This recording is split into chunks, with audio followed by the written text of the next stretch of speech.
आज हम आपकी पाठ्य पुस्तक से पाठ 3 जो हम पहले से ही पढ़ रहे हैं, बस की यात्रा, उसका अंतिम भाग पढ़ने जा रहे हैं। आपने पहले पढ़ लिया है कि जो पांचों मित्र थे वो पन्ना से जब सतना के लिए बस पकड़ते हैं, जहाँ उन्हें कहाँ जाना है, जहाँ से जबलपुर।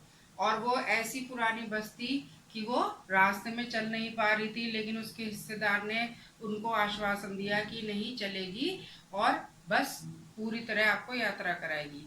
बस बीच में 2 जगह रुक जाती है और रुकने के बाद वो बहुत प्रयत्नों के बाद धीरे धीरे चलने लगती है। ये हमारा क्या है, मैंने पहले भी बताया था, यात्रा वृत्तांत है और इसमें क्या है, हास्य व्यंग है। यानी कवि ने वैसे तो यात्रा करी थी इस बस में, लेकिन उन्होंने इस कहानी को एक हास्य व्यंग के रूप में दर्शाया है, बताया हमें।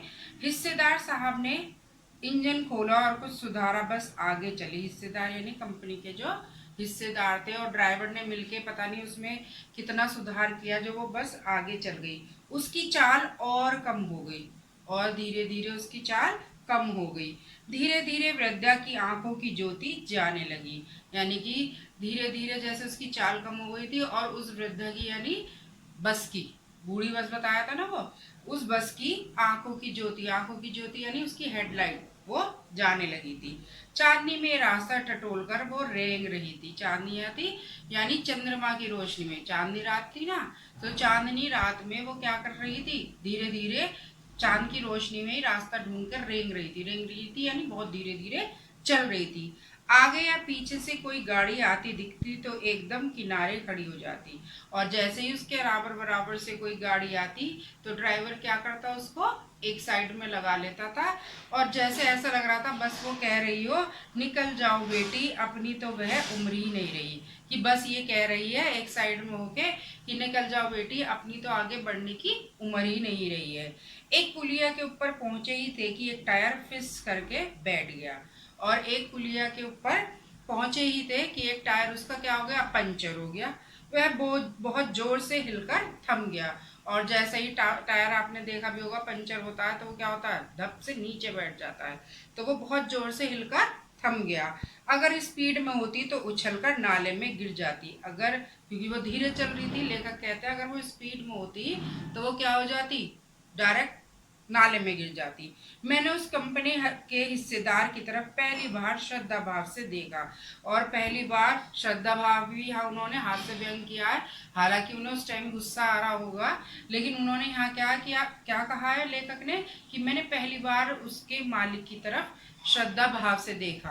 क्यों देखा, कि वह टायरों की हालत जानते हैं फिर भी जान हथेली पर लेकर इसी बस से सफर कर रहे हैं। कि वो जानते थे कि इन टायरों की क्या हालत है, वो घिसे हुए हैं, चल नहीं पड़ सकते हैं, फिर भी वो क्या कर रहे थे, इसी से सफर कर रहे थे, इसी बस से सफर कर रहे, खुद भी, मतलब दूसरी की तो जान जोखिम में डाल ही रखी थी और खुद भी उस बस से सफर कर रहे थे।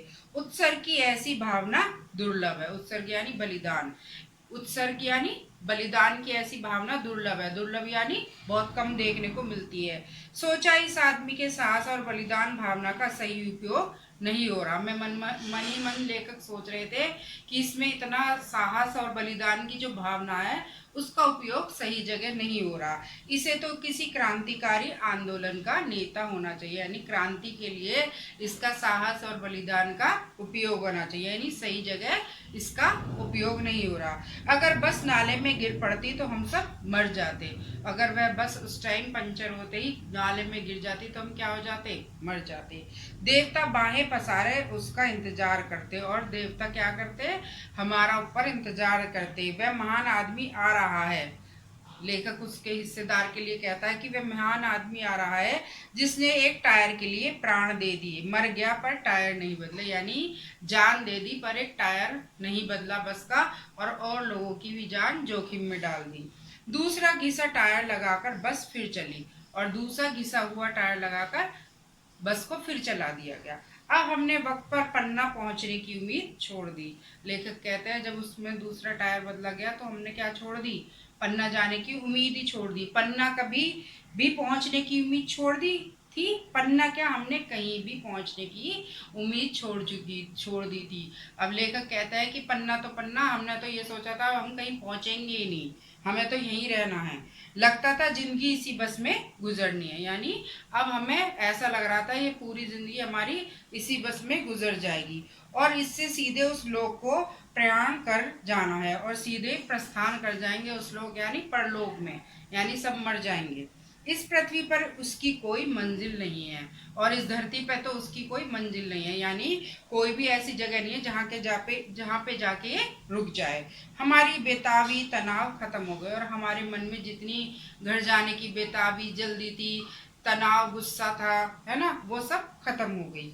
हम बड़े इत्मीनान से घर की तरह बैठ गए और सब दिमाग की जो हमारा बिगड़ा हुआ था दिमाग वो सब शांत हो गया और हम बड़े आराम से उस बस में घर की तरह बैठ गए। चिंता जाती रही और चिंता भी चली गई, हंसी मजाक चालू हो गया और सब सब घर जाने की क्या भूल गए कि हमें घर भी जाना है और उसी बस में आराम से इत्मीनान से बैठ गए और क्या करते रहे, आराम से बैठ के वहाँ हंसी मजाक करते रहे, क्योंकि पूरा रास्ता उन्होंने कैसे डरते डरते काटा था। तो बच्चों ये आपका आज पाठ खत्म हो गया है, आपको अच्छा भी लगा होगा।